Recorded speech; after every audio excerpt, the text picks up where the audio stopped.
Hello, welcome back to the channel. It's our countdown to Christmas and we're at Christmas Eve. It's the 24th of December. I hope you're ready for tomorrow. So like we've done every day this month, we've got a comparison video when we're comparing a Necron unit up against a Space Marine unit. This one's a little bit more unique today as we've got two named characters in this comparison video. So if you're not aware of how this works, you're basically picking one of these. There's going to be 5 categories and each one of the units is going to get a point for each category. Sometimes the category ends up in a tie, but there'll be an overall score at the end of the video to see who's won this video. Now if you're Team Necrons, you're currently winning this thing 12 points to 11, and we're now on the 24th as mentioned, so Team Space Marines kind of need to win this one just to have an opportunity of taking it to the last day on Christmas Day. So today we've got the Catan shot of the Nightbringer, one of my personal favourite models, going up against Gulliman, who's a Primarch of the Ultramarines. So this is a bit more Ultramarine specific. However, he does have some abilities that we'll go over later in the video that relate to Imperium units as opposed to just Ultramarine units. So he can be taken in other army lists, not just Ultramarines. But it will slightly hinder you depending on your codex if you do so. I don't know what you're all thinking. You're thinking, why isn't Gulliman going up against the Silent King? Well, it's a very easy answer to that. Gulliman is 380 points and the Silent King is 450 points. So there's a bit of a difference there.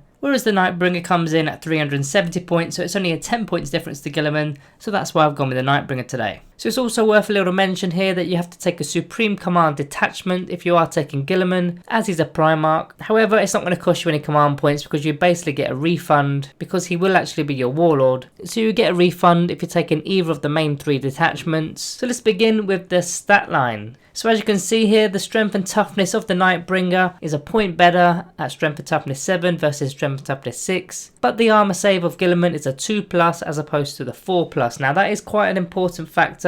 But for me, on pure stats alone, I'm going to be giving this one to the Nightbringer. Onto the abilities. Now the Catan shard of course has the powers of the Catan, automatically comes with the gaze of death, so one enemy unit within 9 inches and visible to the Nightbringer, you get to roll 3 dice and for every 4+, they're going to suffer D3 mortal wounds, so a potential of 9 mortal wounds there just from that power alone, and they'll also get a second power. You'll be able to use both of those powers in the movement phase. Now as for the actual standard abilities, living metal of course to regain a lost wound, which is actually pretty good and you'll see why in a moment. So the Necrodermis ability, so you get a 4+ invulnerable save, but also you cannot lose more than 4 wounds in a given phase. So why the living metal ability is really important here, because there's 3 phases in particular that are quite common to remove wounds from the Nightbringer, which is the psychic phase, the shooting phase and the fight phase. If he was to lose 3 wounds in all 3 of those phases, he would of course be dead because he's only got 9 wounds. So being able to bring a wound back each turn could potentially save him from dying, which is why it's quite key. He's then got the Enslaved Star God ability, which isn't really an ability, it's actually a bad thing. So he can't have a relic, he can't have a warlord trait, and he also can't have the Lookout Sir ability, even though he's a character with under 10 wounds. He's then got Reality Unravels, so when he's destroyed on a roll of a 4+, he'll explode, and units within 6 inches will suffer D3 mortal wounds. And then the final ability, which is probably the best ability he's got, which is the Drain Life ability. Each time you make a melee attack against an enemy model, they cannot use any rules that ignore the wounds it loses. So that's a feel no pain save, they can't be using any feel no pain saves whatsoever. However, this does not ignore modifiers such as the Death Guard modifier with that -1 to the damage, it only ignores the wounds it loses. So just be very clear on that one, as I know quite a few of you in the comments are still getting that one wrong. Now as for Gulliman, he's got the Angels of Death. Now they're not going to be that great for him. For example, Bolter Discipline isn't going to work because he's a monster, not an infantry model. The best ability he's got here though is the Armor of Fate. So he gets a 3+ invulnerable save, and when he's destroyed for the first time, you roll a d6 at the end of the phase, and on a 4+, you set the model back up as close to where he was destroyed, with D6 wounds remaining. So it has a similar feel to our resurrection protocols, being able to stand back up an infantry noble or an infantry cryptek on a 4+, but they only get D3 wounds back, whereas Gulliman gets D6. Then he's got the author of the codex. If your army is Battleforged, then you're going to be receiving 3 command points in addition to what you're normally going to be getting. That's if you use your warlord, but you'll see in the last ability he will be your warlord, but we'll get to that in a moment. He's then got Master of Battle, which is an aura, so for a +1 to the advance and charge rolls made for friendly Imperium units whilst they're within 12 inches of Gulliman. You also get to reroll hit rolls of a 1 within 12 inches for Imperium units as well, and then you can reroll morale tests for Imperium units that are also within 12 inches. So reroll to the morale, reroll hit rolls of a 1 and a +1 to the advance and charge roll, all within 12 inches, which is quite a big radius if you think about it, a 12-inch radius, not a 6-inch. And he's also got a pretty big base as well, but the fact that it works on Imperium units as opposed to just Ultramarine units, it means you could be merging certain lists. Now there will be some negatives to doing that. You'll be losing certain buffs, but overall this could be a key part of your synergy. He's then got an aura for rerolling all the hit rolls for Ultramarine core units or character units that are within 6 inches of him, and furthermore Ultramarine core units can reroll wound rolls of a 1, again within 6 inches, which is pretty good. It doesn't normally come as an aura. When you're rerolling all the hit rolls you usually have to do it on one single unit or character, but in this case it's an aura. Then the final ability, the Avenging Sun. If your army is Battleforged, then Gulliman must be your warlord, even if there's any other models that have the same ability. So that obviously links with the Author of the Codex ability further up the list there, which means you're going to be getting 3 command points because he's your warlord. So this one's quite difficult to split, if I'm honest. I'm going to be giving both of them the points. Being able to only lose 3 wounds per phase I think is a massive ability. Then that drain life on top is pretty decent, but that 3+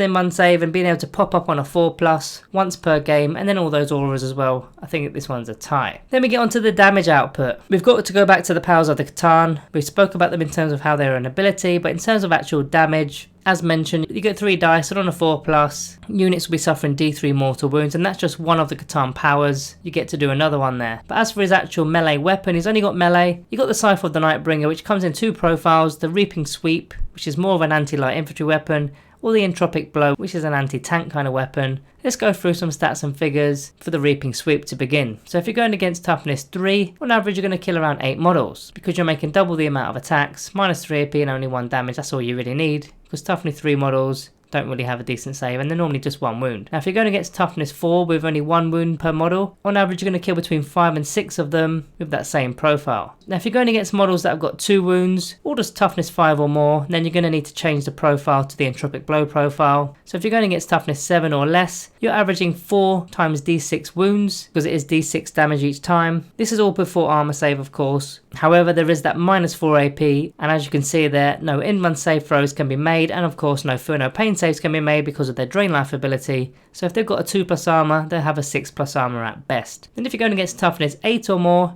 you're going to average 3 times D6 wounds. Again, it's quite unpredictable because it's D6, but you could maximise that with 18 wounds there. Now as for Gulliman, he's got 2 weapons, although one of the weapons is a melee and a shooting weapon. So let's begin with the shooting variant of the Hand of the Dominion, which is 24-inch range, rapid fire 3, strength 6, -1 AP and 2 damage. Now going against toughness 3 in non-rapid fire range, on average you're going to get 2 dead models, and if you're going against those same toughness 3 models in rapid fire, you simply double it and you're going to get about 4 dead models on average there. Now going against toughness 4 and toughness 5 in non-rapid fire range, you're going to average kill 1, and again in rapid fire you double it and you're going to kill roughly 2. Now as for the 2 melee options, the question is when to use the Emperor's Sword and when to use the Hand of the Dominion. So when to use the Emperor's Sword is against models that have got 3 wounds or less, and then optionally you can go against monsters or vehicles. I'll explain the optionally part in a moment. And as for the Hand of the Dominion, you want to be using this against models that got 4 wounds or more, and again optionally monsters or vehicles. So let's just run some figures before I explain what I mean by optionally. So with the Emperor's Sword, going against toughness 4 or less,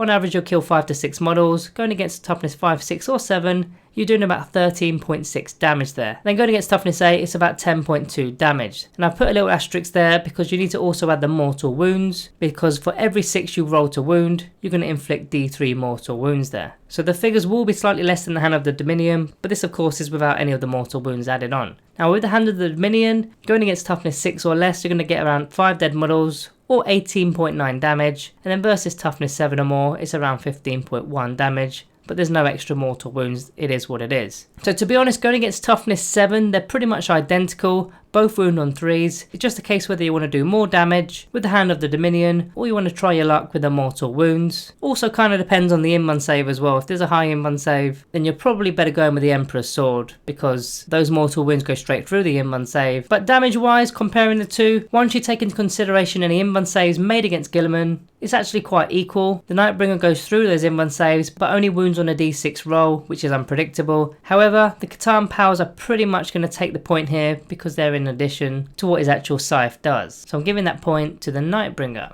Now as for synergy, so the Nightbringer of course is a Catan shard, and as you can see here from this ability, Dynastic Agents and Star Gods. First of all, Catan shards can be included in a Necron detachment without preventing other units from gaining their Dynasty code. Yep, we know that one. But the second bullet point there, they never gain the Dynastic code. So if you're playing the Novak Dynasty for example, your Catan Shard cannot get a +1 to the charge roll and cannot get the extra AP in the first round of the fight. You then got to include the fact that he's got the ability Enslaved Star God, so you can't be synergizing with the relics, their warlord traits, and even the Lookout Serval has some sort of anti-synergy because there's no point in putting any units with him to protect him because they're not going to protect him, are they? He can still be targeted. The only thing they can really do is screen him, but you can do that with any unit, can't you? Now, as for stratagems that are available for the Nightbringer, there's 3 here. Entropic Strike to remove any invuln saves. Now, of course, his Entropic Blow profile already has this, but if you're using the other profile, the Reaping Sweep, and for example you're going up against Gene Stealers, for example, that have got a 5+ invulnerable save, you can be removing those invuln saves and having twice the amount of attacks with it. You then got Strange Echoes for a command point to basically swap out one of your powers of the Catan, and then the last one, Dimensional Destabilization for a command point. You get to do an additional Catan power that phase. Now with Gulliman, you've got options of using a Librarian. Now there's 2 psychic abilities that I'd potentially use. The first one being the Veil of Time, so he can reroll his advance and charge rolls, and he can fight first in a given fight. And Might of Heroes, because he's a character model, you can +1 to his strength, toughness and attacks. Again, you'll need a Librarian to do this. You can then take a Chaplain. The one I like in particular is the Exaltation of Rage, which you can use on a character model within 6 inches of the Chaplain for a +1 to his wound roll, or the Canticle of Hate aura, again will be used on a character within 6 to add 2 to the charge roll, and has an extra 3-inch consolidation and piling move. You then got to consider those 2 abilities we spoke about earlier, which are working with Ultramarine core units and just Imperium units in general. That's going to be a lot of synergy. There's a whole heap of units that are now available in terms of synergy with Gulliman, whereas the Nightbringer of course isn't buffing anyone. So for example, you could be taking Gulliman behind a Redemptor Dreadnought because it's a core unit and you could be buffing his rolls. That's one bit of synergy as an example there. You then got to look at his Warlord trait, which I've not actually mentioned yet, which is an ability made manifest, which is another aura. Friendly Ultramarine Infantry and Biker units, they can perform a heroic intervention as if they were characters whilst within 6 inches of the Warlord. So you've got loads of bike units, you've got loads of infantry units, you've got Outriders for example that now can heroically intervene. Maybe your Vanguard Veterans, they can heroically intervene. Then you can look at special characters within the Ultramarine Force. You could be taking Tigerius with his Master of Prescience, so you select an Ultramarines character unit within 6 inches of him, and then until the end of the battle round it's going to be a -1 to hit that character. So again, that can be used on Gulliman. You then got to talk about Honor Guard, which are unique to the Ultramarines. They can go alongside Gulliman within 3 inches, very similar to our Cryptophiles in fact, for our Cryptex. You won't be able to fire at him even with your Death Marks for example, because you can't target him with range attacks. This one's an easy point for Gulliman there, tons of synergy, whereas the Nightbringer doesn't really have much at all. Now finally we're on to the resiliency. So of course living metal, regaining a lost wound, you've always got to talk about that with Necrons. And that Necrodermis ability for that 4+ invuln save, and he can't be losing less than 3 wounds in a given phase, which I think is massive. And then you're comparing that to Armour of Fate for that 3+ invuln save with Gulliman, and he can stand back up on a 4+ once per battle with D6 wounds remaining. Those ones are quite difficult to separate. To be honest, if you're going against one of these units, you're definitely going to go with AP on your weapons. So that 2+ armour save on Gulliman I don't think is going to be as useful, only against small arms fire perhaps. I still can't get past that Necrodermis ability for the Nightbringer. I just think it's so powerful. Only losing 3 wounds in a given phase means you can literally tank everything. Knowing that you're only going to lose 3 wounds as opposed to say 12, 15 wounds, I think is a massive benefit. And especially if you've got more than 3 wounds in that phase, it's virtually guaranteeing that you could be, for example, fighting back. So I'm going to give the point to both of these. I'm going to split the decision there. That one could be controversial. You'll have to let me know in the comments which one you'd give the resiliency. So all in all, I've scored this one 4 points to 3 in favour of the Nightbringer.